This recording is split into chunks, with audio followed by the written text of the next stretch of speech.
Hola, soy Alex Cosío y hoy vamos a terminar el libro de Santiago a partir del capítulo 3, verso 13 hasta el final del capítulo 5 y el tema es la vida fructífera. Santiago es muy claro en su argumento de que la verdadera fe se muestra a través de las obras. Él dice que la fe sin obras es muerta. Una vez más, no somos salvos por las obras, sino por fe. Abraham fue justificado cuando creyó a Dios, pero su fe fue demostrada por obras al ser probado y a ofrecer su hijo Isaac en sacrificio. La fe verdadera se muestra por una vida fructífera.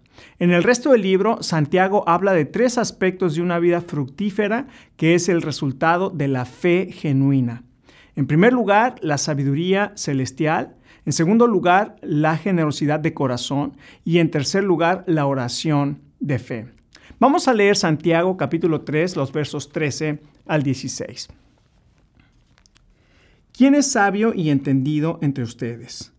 Muestre por la buena conducta sus obras en sabia mansedumbre. Pero si tienen celos amargos y contención en su corazón, no se jacten ni mientan contra la verdad. Porque esta sabiduría no es la que desciende de lo alto, sino terrenal, animal, diabólica. Porque donde hay celos y contención, allí hay perturbación y toda obra perversa. Pero la sabiduría que es de lo alto es primeramente pura, después pacífica, amable, benigna, llena de misericordia y de buenos frutos, sin incertidumbre ni hipocresía. Y el fruto de la justicia se siembra en paz para aquellos que hacen la paz. En primer lugar, Santiago nos enseña que para tener una vida fructífera se necesita la sabiduría celestial. Dios nos enseña a vivir sabiamente. De hecho, el libro de Proverbios fue escrito para entender sabiduría y enseñanza. Santiago dice que hay una sabiduría que viene de Dios y otra que es terrenal, animal y diabólica. La sabiduría celestial no son grados académicos, no es la inteligencia, sino es aplicar la verdad de la palabra de Dios a la vida diaria. Para entender lo que es la sabiduría celestial, Santiago muestra las características de la sabiduría terrenal a partir del verso 14 y él habla de envidias amargas. Es el malestar que causa pensar que otra persona es más habilidosa o exitosa o reconocida que yo. También las rivalidades en el corazón es la ambición con motivos personales. Por ejemplo, Josué fue a decirle a Moisés que callara a los que estaban profetizando y Moisés le dice, ¿tú tienes celos por mí? Déjalos que profeticen. Si hay esto en tu corazón, Santiago dice, deja de presumir o decir que eres espiritual, porque el verso 16 dice que ahí hay maldad y confusión. No dejes que el engaño del orgullo te mantenga prisionero de la envidia y de la rivalidad. ¿Cuál es la solución que nos da Santiago? Él lo va a hablar más adelante. Pero Santiago también revela que el origen de la sabiduría terrenal es sensual. ¿Y por qué sensual? Porque la palabra que se traduce como animal en la versión Reina Valera 60 y humana en la Nueva Versión Internacional es la palabra psíquicos, que a veces se traduce como sensual, como en Judas 19. Tiene que ver con los deseos corruptos del alma, la lujuria, los deseos de la carne. También dice que es diabólica. Su origen es satánico. En el huerto del Edén, Satanás engañó al ser humano con sabiduría diabólica, terrenal y sensual. ¿Cuál es el resultado de la sabiduría terrenal? En el verso 16 dice que los celos y los pleitos. Y en el capítulo 4 del verso 1 al 5 dice que si tienes celos, envidias, rivalidades, te está influenciando la sabiduría terrenal. Tus pasiones te están dominando. Además, Santiago dice que te haces amigo del mundo. Coincides más con las ideas del mundo que con los preceptos de Dios y finalmente también Santiago dice que eres enemigo de Dios y en su forma clara y franca de decir las cosas expresa y dice adúltero. ¿No sabes que la amistad con el mundo te hace enemigo de Dios? Dios te creó para Él y recuerda, mandó su Hijo para comprarte con su sangre. Le perteneces a Dios. Así que Santiago no solo hace el diagnóstico y dice lo que está mal, sino que también da el remedio. Ya que Dios te anhela celosamente, dice el capítulo 4, versos 5 al 10, y no está dispuesto a perderte, Él seguirá hablando a tu corazón, exhortándote a través de su palabra. Si sientes que esta palabra te está describiendo a ti, entonces necesitas, dice el verso 6, ser humilde. Reconoce que has actuado de acuerdo a tu propia sabiduría y no de acuerdo a la sabiduría de Dios. También necesitas someterte a Dios y resistir al diablo. Este es un concepto completo. No puedes solo resistir al diablo para que huya de ti. Necesitas someterte a Dios. Además, también dice el verso 8, acércate a Dios. Déjame preguntarte, ¿qué tan cerca estás de Dios el día de hoy? Él te invita a entrar en su presencia. En el verso 17 del capítulo 3, Santiago muestra las características de la sabiduría celestial y dice que es pura, es decir, libre de contaminación, es pacífica. Cuando vives de acuerdo a la sabiduría de Dios, te da paz, en contraste a la vida en conflicto que te trae vivir de acuerdo a la sabiduría del mundo. También dice que es bondadosa o amable. Esa es la imagen de una persona que no exige únicamente sus derechos, sino que está dispuesta a incluir a otras personas. También dice que es dócil.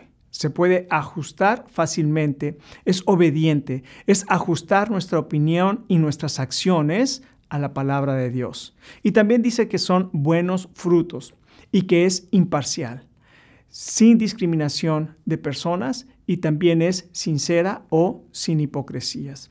Después el verso 18 nos habla del fruto y resume la sabiduría de lo alto en una palabra, paz. Recuerda, Romanos 5:1 dice, justificados pues por la fe, tenemos paz para con Dios. Déjame preguntarte, ¿estás en paz con Dios? ¿Vives de acuerdo a la fe? Así es que para vivir una vida fructífera se necesita en primer lugar la sabiduría celestial. Y en segundo lugar, se necesita la generosidad de corazón. Vamos al capítulo 5 y vamos a leer los versos 1 al 6. Vamos ahora, ricos. Llorad y aullad por las misericordias que os vendrán. Vuestras riquezas están podridas y vuestras ropas están comidas de polilla. Vuestro oro y plata están enmohecidos y su moho testificará contra vosotros y devorará del todo vuestras carnes como fuego. Habéis acumulado tesoros para los días postreros. He aquí clama el jornal de los obreros que han cosechado vuestras tierras, el cual por engaño no les ha sido pagado por vosotros. Y los clamores de los que habían cegado han entrado en los oídos del Señor de los ejércitos. Habéis vivido con deleite sobre la tierra y sido disolutos. Habéis engordado vuestros corazones como en el día de la matanza. Habéis condenado y dado muerte al justo, y él no os hace resistencia. En segundo lugar, vemos entonces la generosidad de corazón. La Biblia establece que el amor al dinero es el principio de todos los males. El dinero puede ser uno de los elementos más tóxicos en nuestra vida. Solo Jesucristo y su palabra pueden librarte de la codicia y la avaricia. Dicen que la gente pasa 50% de su tiempo pensando en dinero, en cómo hacer más dinero, en qué gastar el dinero, cómo guardar dinero. Por ello la Biblia habla acerca del dinero. El Señor Jesús habló mucho acerca de este tema. Se dice que alrededor del 50% de las parábolas tratan con el tema del dinero. Fíjate lo que dice el verso 1. Oigan, ricos. ¿Quiénes son los ricos? De acuerdo a las investigaciones del Banco Mundial, si ganas más de $250 al día, estás encima de la línea de pobreza más alta en el mundo. Para el 98% de la población del mundo, tú eres rico. Y Santiago dice, oigan, ricos. Es para nosotros. Santiago comienza mostrando lo que hace la confianza en el dinero. En Mateo 6, 19 al 21, el Señor Jesús dijo algo muy parecido. No te hagas tesoros en la tierra, sino en el cielo, porque donde está tu tesoro, ahí estará tu corazón. Poner tu confianza en el dinero revela dónde está tu corazón. Nuestra billetera y nuestra cuenta bancaria son un regalo de Dios. El dinero es un termómetro que dice cómo está nuestro corazón. Y en los versos 4 y 5 dice que el amor al dinero genera deshonestidad. El verso 4 dice también que genera insatisfacción. Déjame preguntarte, ¿eres honesto en cuestión de tu dinero? ¿Pagas tus deudas? Si tienes deudas que no puedes pagar, tienes problemas con el dinero. En contraste, podemos ver lo que hace la confianza en el Señor. Pablo, hablando de la generosidad para dar, dice que cada uno dé como propuso en su corazón, no con tristeza ni por necesidad, porque Dios ama al dador alegre. Este verso nos da una gran enseñanza del corazón de Dios. Adoramos a Dios cuando damos voluntariamente, espontáneamente y alegremente. Fíjate cómo dar se convierte en el mayor gozo de nuestra adoración a Dios. La alegría que produce el dar no es primeramente porque voy a recibir. La alegría es por saber que soy un participante activo de lo que Dios está haciendo. Tal vez necesitas pedir al Señor Jesús que te libre de la esclavitud al dinero, de la codicia y avaricia. Tú puedes experimentar la generosidad de corazón. Dietrich Bonhoeffer dijo, los bienes terrenales engañan al corazón del hombre al hacerle creer que le dan seguridad y es el remedio contra la preocupación.